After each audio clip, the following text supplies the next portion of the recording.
तेरी कैट जैसी वॉक, तेरी स्वीट स्वीट टॉक, तेरा एटीट्यूड मस्त सोनिए, मुड़ मुड़ के ना देख, खुल के तू आंखें से के आजा लग जा गले तू सोनिए, तेरे सेब जैसे गाल तू है माइंड ब्लोइंग माल, आजा नच ले ओ सोनी नच ले ओ सोनी नच ले मेरे नाल वे, नच ले ओ सोनी नच ले ओ सोनी नच ले मेरे नाल वे।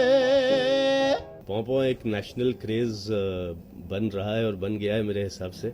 इसका कोई लिटरल मीनिंग ऐसा कुछ नहीं है, लेकिन जब हिमेश भाई से मैंने गाना सीखा था, जब उन्होंने सिखाया तो उस वक्त उन्होंने एक रेफरेंस दिया था कि जैसे शादियों में बैंड प्लेयर्स बैंड बजाते हैं तो वो एक पॉं करके उसकी आवाज़ आती है, वैसा साउंड आता है, तो वो उनका रेफरेंस पॉइंट हुआ होगा जब गाना उन्होंने क्रिएट किया था। इसका जो श्रेय है, पूरा क्रेडिट जो है एक इंसान को जाता है और वो है सलमान खान साहब, जिन्होंने ये गाने के लिए मुझे चुना। मैं सब उन्हें थैंक यू कहना चाहूँगा बल्कि आपके ज़रिए। उन्हें मैं मिलने गया था महबूब स्टूडियो में, एक दो गाने जो मैंने रिकॉर्ड किए थे वो लेके गया था। उन्होंने वो गाने सुने और सुनने के बाद उन्होंने फ़ोन किया हिमेश रेशमिया साहब को और साजिद वाजिद को कि विकास मेरा प्लेबैक करेंगे, मेरी आवाज़ विकास से करवाइए। तो मैंने उसी वक्त हिमेश जी से बात की, अगले 2 दिन में जाके गाना सीखा और फिर 2 दिन बाद डब किया और दैट्स व्हाट हैपेंड। पहली बार मैंने गाना जब ये सुना था तब महबूब स्टूडियो में सलमान खान साहब के फ़ोन पे सुना था। तो वो हिमेश से बात कर रहे थे और गाने के ही बात कर रहे थे, तो उन्होंने स्पीकर पर डाला और हिमेश जी ने गाना सुनाया। तो सलमान साहब बोलते हैं कि will be able to sing it, मतलब गा पाओ या डोंट वरी। तो फ़ोन पे उनके स्पीकर पे सुना था और सुनते ही पहली हियरिंग में ही लगा कि ये सुपर हिट गाना है, क्योंकि एक अलग वाइब है गाने की और एक पंजाबियत है जो कि गाने दरअसल चलते हैं और एक कमर्शियल एलिमेंट बहुत स्ट्रांग है। और फिर ऑफ कोर्स पॉं और फिर of course Ajay Devgn, Sanjay Dutt and Salman Khan है, तो फिर चलना ही है गाना। जी हाँ, नॉटी लिरिक्स तो इनफैक्ट एक वर्ड है जो कि अंतरे में नॉटी है तू बड़ी नॉटी, ब्लैक ब्लैक तेरी छोटी है परांदा रेड कुड़ी है। तो शबीर अहमद साहब ने जिन्होंने लिरिक्स लिखे हैं, एक अलग न्यू एज लिरिक्स मैं मानता हूं, तो अच्छा मिक्स किया पंजाबियत और हिंदी भाषा को मिक्स करते हुए, और एक करंट जो लोगों को पसंद आ रहा है वो यूज़ किए हैं उन्होंने वर्ड्स।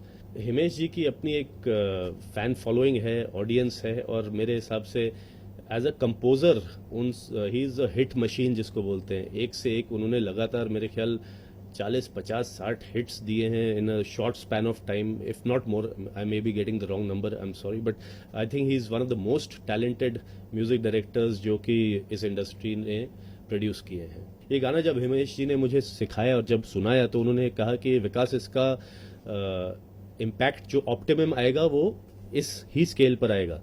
तो वो मैंने उसी स्केल पर फिर सीखा और उसी स्केल पर गाया। 2-3 दिन लगे रिहर्स करने में और 3 घंटे में डबिंग हुई इसकी। उनकी एक बात मुझे बहुत अच्छी लगी और जो मैंने अपने दिल को लगाई हिमेश जी की, कि उन्होंने जब सिखाया मेरे को, उन्होंने कहा कि विकास इस गाने को अपनी लाइफ बना लो और ये गाना तुम्हारी लाइफ बना देगा।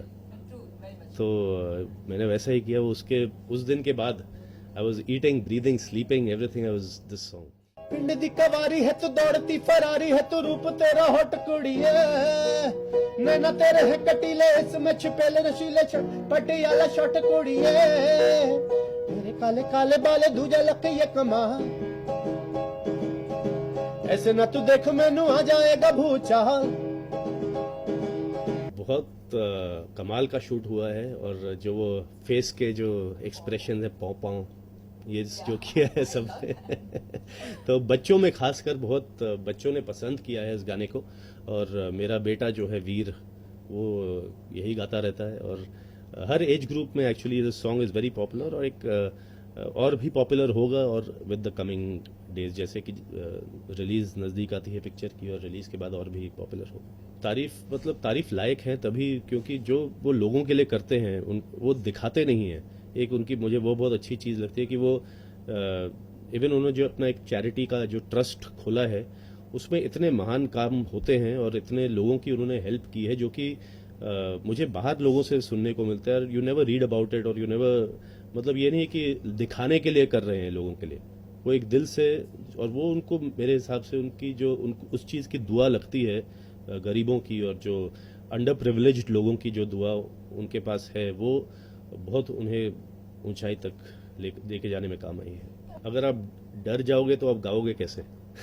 तो as an artist you have to forget the world and forget everything, and गाते वक्त या किसी भी कला के वक्त you have to be 100% thinking of what you are doing in terms of, भले आप एक्टिंग कर रहे हो या सिंगिंग कर रहे हो, तो उस वक्त दुनिया एक आपके सामने आर्टिफिशियल पर्दा लगाना पड़ता है कि उसके बियॉन्ड जो कुछ है, उस वक्त मेरा वही कला है। अपनी एक्टिंग असाइनमेंट्स में काफ़ी मैं बिजी रहा, तो इसको परस्यू नहीं किया, पुश नहीं किया, मार्केट नहीं किया अपने आप को एज अ प्लेबैक सिंगर। लेकिन कहते हैं कि देर आए दुरुस्त आए 100 सुनार की और एक लोहार की, तो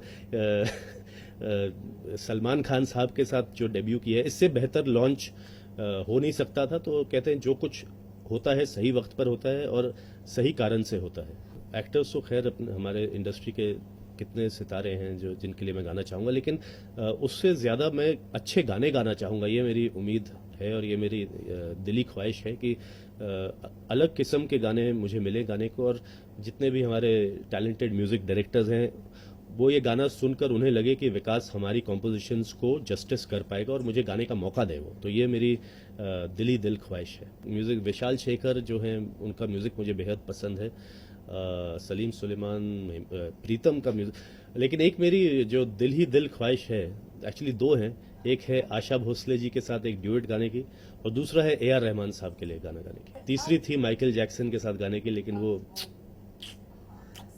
अगले जन्म में। कंपोजिंग हो सकता है, क्योंकि मैंने अभी तक इतनी ज़्यादा उसमें मेहनत की नहीं है और कोशिश की नहीं। हो सकता है कल को बैठूं पियानो पे कुछ धुनें निकल जाएं, लेकिन फिलहाल अपनी सिंगिंग और प्लेबैक सिंगिंग पे पूरा ध्यान है और पूरा और गाने का शौक है, और आई होप ऐसा हो। देखिए, दोनों ही, ये एक्चुअली सवाल काफ़ी कॉम्प्लिकेटेड सवाल है, क्योंकि मैं मानता हूँ कि as an actor it helps me in my singing. Actor होने का जो एक अनुभव है, वो जो इमोशंस है, फीलिंग्स है, वो मुझे गाने में काम आती है, और सिंगिंग की जो एक सुर ताल और एक मूड रहता है, वो मुझे एक्टिंग में काम आता है। तो and I love both, I can't choose कि अब which to do, because I really genuinely enjoy both. आज एक्टिंग और जो मैंने शोज किए हैं टीवी पे, थैंकफुली उनकी वजह से मुझे एक प्लेटफॉर्म मिला है, और वो प्लेटफॉर्म की वजह से मैं इस अपने जो शौक है, अपना जो म्यूज़िक है, जो मेरा जुनून है, उसको मैं फॉलो कर पाया हूँ। तो मैं दोनों को ही उतना प्यार देता हूँ और प्यार करता हूँ। तेरी कैट जैसी वॉक, तेरी स्वीट स्वीट टॉक, तेरा एटीट्यूड मस्त सोनी है। मुड़ मुड़ के न देख, खुल के तू आंखें से के आजा लग जा गले तू हीरी है। तेरे से वजह से गाल तू है माइंड ब्लोइंग माल, आजा नच ले ओ सोनी नच ले, ओ सोनी नच ले मेरे नाल वे। पा पा पा पा पा पा पा पा पा पा पा पा पा पा पा पा पा।